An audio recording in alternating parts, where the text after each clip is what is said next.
point number 9 or action number 9 is that we should see to it that we use the mainstream media to convey our condemnation for this act of blasphemy, whether it be in the newspapers, whether it be in the magazine, whether it be on the satellite channel. Everyone cannot involve giving articles in the magazine or the newspaper or the satellite. So whoever Allah has given the skill of writing, they should use their skill to write letters or write articles in the newspapers, in the magazines, or maybe give an interview on the channel, in the news channel, or give a talk. We should use the mainstream media as much as possible. And those Muslims who own the mainstream media should see to it that we convey this message of protest on the mainstream media, whether it be newspapers, whether it be magazines, whether it be radio broadcast stations, whether it be satellite channels.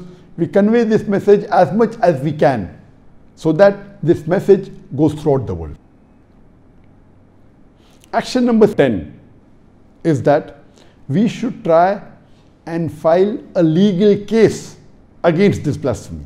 If someone insulted the Prophet or someone has done some blasphemous act against Islam, we should have a team or a battery of lawyers. A team of lawyers who will know that how this can be filed in the court of law. Depending upon the action that has taken place, depending upon the insult that has been hurled on our beloved Prophet, we should see to it that we file a case in the appropriate court of law. And we know that during Danish cartoons, there were Muslim lawyers who filed a case in January 2006. This incident took place on the 30th of September 2005. And initially, when the ambassador of the Muslim country went to the Danish authorities, government, they didn't give much importance to it. Then the Muslims filed a case in the court of law, but unfortunately they said it is permitted in the freedom of expression to make such cartoon, which is absurd. How can blasphemy be permitted in the name of freedom of expression? And the same thing was said by President Macron. He said that blasphemy is permitted in the freedom of expression. Can you believe blasphemy? If he says that, he is the biggest hypocrite. Just a few days before, when President Erdogan said that President Macron requires a mental checkup because he gave derogatory remarks against the Prophet, against Islam.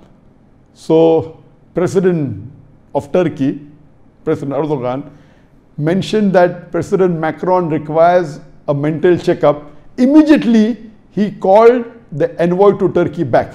He called the French ambassador of Turkey back to the country. Just by saying that Macron requires a mental checkup, he is calling his ambassador back. And you are abusing the Prophet, and that's allowed in freedom of expression. So isn't it double standard? What we should do is we should file a legal case. Have good lawyers who are well versed with the law. It may be in the International Court of Law, or it can be in the court of that country based on the act.